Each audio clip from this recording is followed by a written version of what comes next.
നിങ്ങളുടെ സമരത്തിൽ തിരുവനന്തപുരത്ത് വെച്ച് ഗവർണർ ആരിഫ് മുഹമ്മദ് ഖാൻ വിമാനത്താവളത്തിലേക്ക് പോകുമ്പോൾ അദ്ദേഹത്തിന്റെ കാറിലേക്ക് നിങ്ങൾ ചാടി വീണു. അദ്ദേഹത്തിന്റെ കാറിനെ ഇടിച്ചു പരിക്കേൽപ്പിച്ചു. അദ്ദേഹത്തിന്റെ കാറിന് ഏതാണ്ട് 74,000 രൂപയുടെ കേടുപാടുകൾ പറ്റിയെന്നുള്ളത് ഗവർണർ ആരിഫ് മുഹമ്മദ് ഖാൻ തന്റെ മൊബൈൽ ഫോണിൽ ചിത്രം എടുത്ത് കാണിച്ചു തന്നിട്ടുള്ളതാണല്ലോ. അക്രമ സമരം പാടില്ല എന്നാണ് മുസ്ലിം ലീഗിന്റെ അഭിപ്രായം.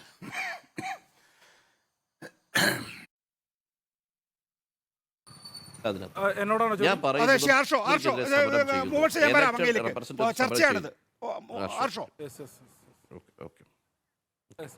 അല്ല, ഇതുമായി ബന്ധപ്പെട്ട് ഞാൻ നേരത്തെ പറഞ്ഞ മറ്റ് പാനലിസ്റ്റുകൾ പറഞ്ഞ കാര്യങ്ങൾ മുഴുവനായിട്ട് കേൾക്കാൻ വേണ്ടി കഴിഞ്ഞിട്ടില്ല.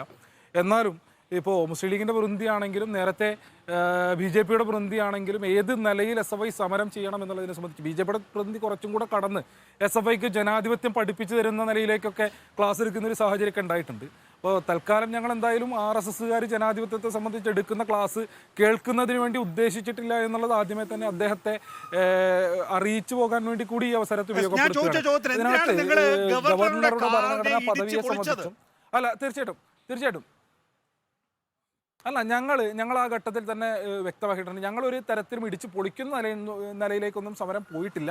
അതിനകത്ത് ഏതെങ്കിലും തരത്തിൽ ആ വാഹനത്തിന് കേടുപാടുണ്ടായിട്ടുണ്ടോ എന്നുള്ളതടക്കം നിലവിൽ പോലീസ് കേസ് ചാർജ് ചെയ്തിട്ടുണ്ട്. കോടതി പരിശോധിച്ചുകൊണ്ടിരിക്കുകയാണ്. അന്വേഷണത്തിന്റെ ഭാഗമായിട്ട് ബോധ്യപ്പെടട്ടെ എന്നുള്ളതാണ് ഒന്ന് സൂചിപ്പിക്കാനുള്ളത്.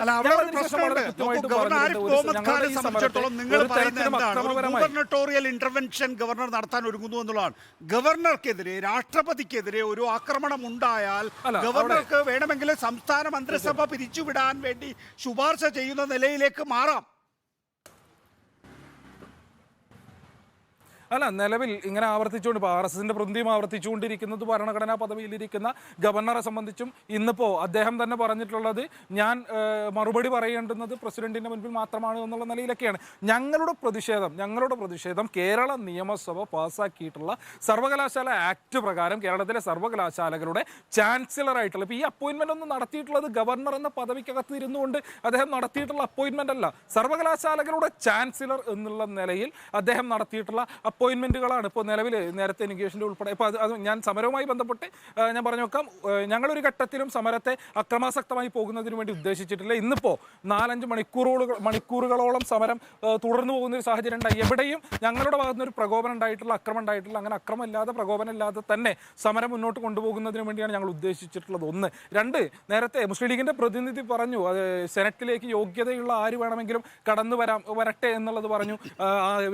BJP പ്രതിനിധി പറഞ്ഞു ഈ പറഞ്ഞ പോലെ ഇത്രയും കാലം ഇടതുപക്ഷത്തുള്ള ആളുകളായിരുന്നു ഉണ്ടായിരുന്നതെന്ന് പറഞ്ഞു. ഞങ്ങളെ സംബന്ധിച്ച് ഇതിനകത്ത് സെനറ്റിലേക്ക് 2 തരത്തിൽ കടന്നു വരാം. 1, എലക്റ്റഡ് ആയിട്ടുള്ള അംഗങ്ങൾ. BJPയുടെ ചരിത്രത്തിൽ കേരളത്തിലെ ഒരു സർവകലാശാലകളിലേക്കും സെനറ്റ് അംഗങ്ങൾ തെരഞ്ഞെടുക്കപ്പെടാത്തതിന്റെ കാരണം വിദ്യാഭ്യാസ മേഖലയുമായി ബന്ധപ്പെട്ട് നിൽക്കുന്ന ഒരു മണ്ഡലത്തിലും, അപ്പോൾ വിദ്യാഭ്യാസ മേഖല മാത്രമല്ല നമ്മുടെ സെനറ്റിന്റെ, ഇപ്പോൾ ഇന്ത്യയിലെ വിവിധ സർവകലാശാലകളുടെ സെനറ്റുകളുമായി ബന്ധപ്പെട്ട് നമ്മുടെ സെനറ്റിന്റെ പ്രത്യേകത എന്താണെന്ന് വെച്ചാൽ വിദ്യാർത്ഥികളുണ്ട്, അധ്യാപകരുണ്ട്, സ്കൂൾ അധ്യാപകരുണ്ട്, ജനപ്രതിനിധികളുണ്ട്, തൊഴിലാളി പ്രതിനിധികൾ ഉൾപ്പെടെ വിദ്യാഭ്യാസ മേഖല ഏറ്റവും കരുത്തുറ്റം മുന്നോട്ട് പോക്ക് ആഗ്രഹിക്കുന്ന മുഴുവൻ ആളുകളും സെനറ്റിന്റെ ഭാഗമാണ്. ഈ ഒരു മണ്ഡലത്തിൽ നിന്നും തെരഞ്ഞെടുക്കപ്പെടുന്നതിന് വേണ്ടിയിട്ടുള്ള യോഗ്യത, തെരഞ്ഞെടുക്കപ്പെടുന്നതിന് വേണ്ടിയിട്ടുള്ള ശേഷി BJPക്ക് ഇല്ല.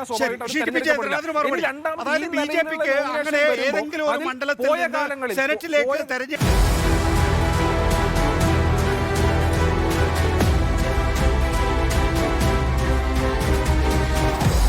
Debate with MV Nikesh Kumar.